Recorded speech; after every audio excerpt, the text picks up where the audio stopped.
आदिलक्ष्मीं जगन्मातरं भावये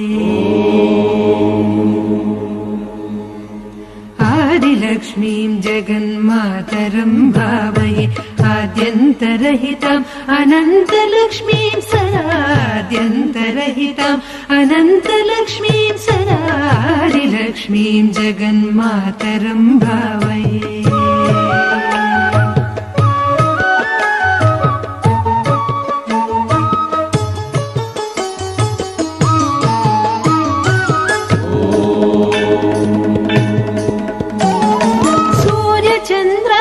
तेजो मण्डलान्तरम् आर्यां सुभक्तां तरङ्गा